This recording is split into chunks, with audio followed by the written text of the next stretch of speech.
कदम पर हूँ। मैं जानता हूँ कि मैं हुसैन के नक्शे कदम पर हूँ। आपके फैसले से मुझे कोई फर्क नहीं पड़ता मेरे भाई। ये खामोश मिजाजी तुम्हें जीने नहीं देगी। इस जमाने में जीना है तो कोहराम मचा दो। आओ मेरा भाई, एक बार बुलंद आवाज में नारा लगाओ, एक एक हाथ खड़ा करके नारे तकबीर, नारे तकबीर, नारे तकबीर। सोचो मेरे भाई, सोचो मेरे भाई, 5 मिनट और आपका लेकर मैं चला जाऊंगा। डॉक्टर साहब आपके बीच में आपको सोचना है। हमारे दलित भाई बहन भी यहाँ पर बैठे हैं, वो भी हैं दलित पिछड़े, सब लोगों से कह रहा हूँ मेरे भाई, डॉक्टर साहब सिर्फ मुसलमानों का काम करने नहीं है। अगर ये ऐवान में जीत कर जाएंगे तो हर मजलूमों का काम करेंगे जिसके साथ नाइंसाफी हुई है। हर इंसान का काम होगा। फर्ज आपका बनता है मेरे भाई। अगर मैं दिल्ली से मैं चाहता तो मेरे भाई मैं मजलिस का पैगाम महाराष्ट्र में पहुंचा सकता था, लेकिन नहीं। मेरा मकसद था कि ऐसे सियासतदान को सियासत की कुर्सी से हटाना है जो सियासत के लालच में कौम के मुस्तकबिल के साथ खिलवाड़ कर रहा है। और मैंने कहा मेरे भाई, मैं किसी समाजवादी का गुलाम बनकर नहीं आया, मैं किसी कांग्रेस का गुलाम बनकर नहीं आया, मैं किसी बीजेपी का गुलाम बनकर नहीं आया, ना ही मैं मजलिस का गुलाम बनकर आया हूँ। मेरे भाई अगर मैं गुलामी करूंगा तो अपने आकाए नामदार अहमद मुस्तफा मोहम्मद मुस्तफा सल्लल्लाहु अलैहि वसल्लम की गुलामी करूंगा मेरे भाई। मैं इनका गुलाम बनने नहीं आया मेरे भाई। और जो हमारे कौम का लीडर जीत कर आएगा और आवाम के लिए काम नहीं करेगा, मैं हर उस जगह पर जाकर मेरे भाई को पैगाम दूंगा और उस सियासी लीडर को सियासत की कुर्सी से हटाऊंगा जो कौम के मुस्तकबिल के साथ खिलवाड़ करता है मेरे भाई।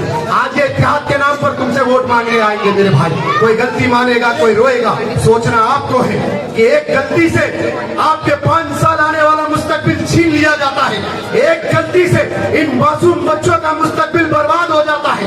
एक गलती से इन गरीब आवाम का जो अस्पतालों में इलाज हो सकता है वो बर्बाद कर दिया जाता है। इस बार मेरे भाई गलती में मत आओ।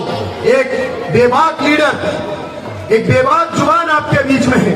मैं जानता हूं डॉक्टर साहब आपकी आवाज उठाएंगे मेरे भाई, मैं जानता हूं।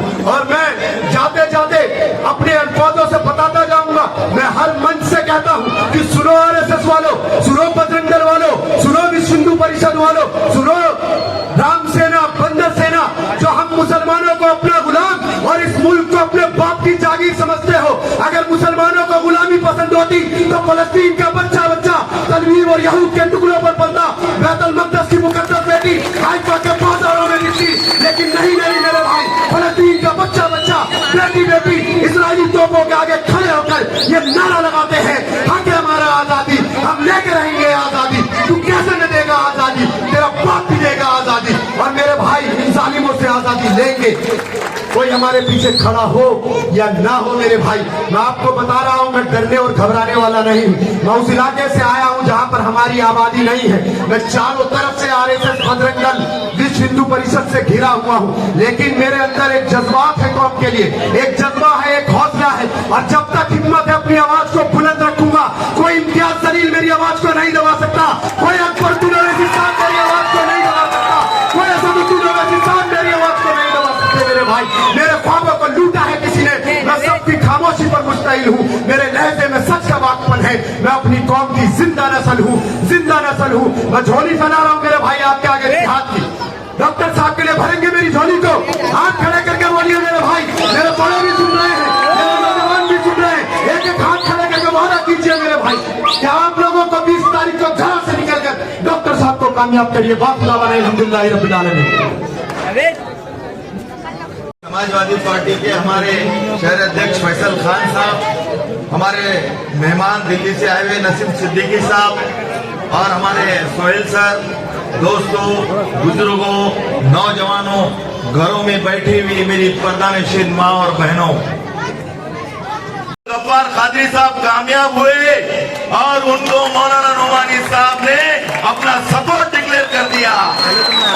जो सफर इख्तियार करते हैं वही दरिया को पार करते हैं, जो सफर इख्तियार करते हैं वही दरिया को पार करते हैं। निकल कर देख मुसाफिर रास्ते में, मुसाफिर का रास्ते इंतजार करते हैं।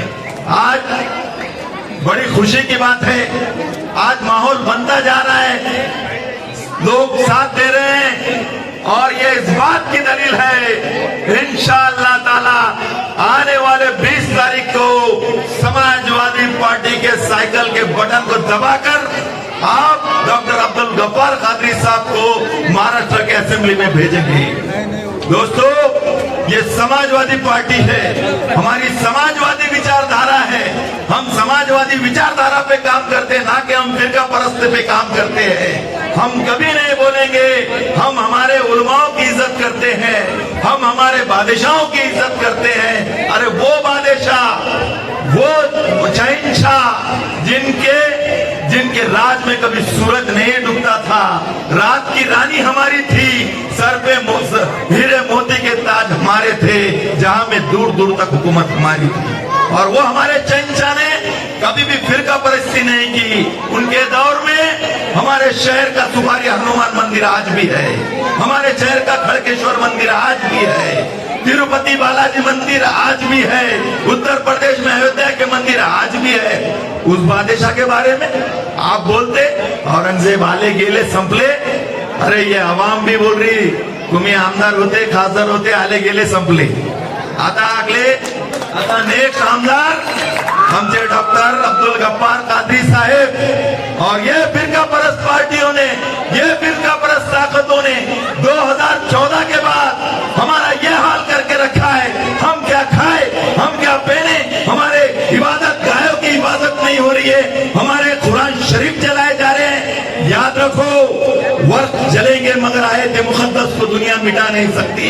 हर एक उर्फ महफूज है सीने में, इसे दुनिया मिटा नहीं सकती। और तुम हमको बोल रहे हैं वंदे मातरम बोलो, वंदे मातरम बोलो। अरे क्यों बोलो? क्या है वंदे मातरम का मतलब? वंदे मातरम का मतलब है इस सरजमीन की इज्जत करना, इस सरजमीन को बहुत एहतराम के साथ इज्जत करना।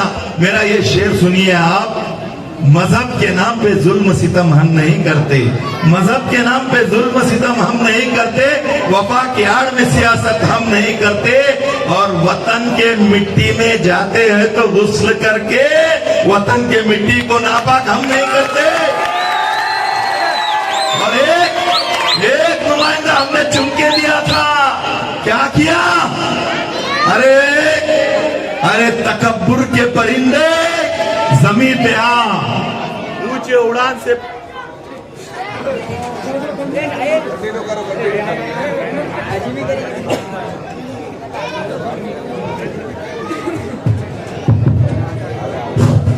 तकब्बुर के परिंदे जमीन पे आ, ऊंचे उड़ान से पर छिल जाया करते हैं। वार करना है तो सीने पे कर। हमारे बच्चों को बटन प्लेयर बोला, हमारे बच्चों के ऊपर इल्जाम लगाया। अरे नुमाइंदा वो होता है जो बच्चों की हिफाजत करता है, अगर गलती भी करता हूँ तो उसको छुपाना पड़ता। जा देख सीख अबू आसिम आजमी साहब से, मैं ऐसे ने 28 साल से पागलों की तरह, दीवानों की तरह अबू आसिम साहब के साथ घूम रहा हूँ, क्योंकि ऐसे लोगों को मैं इंसाफ दिला रहा हूँ और इंशाअल्लाह ताला मरते दम तक करूंगा।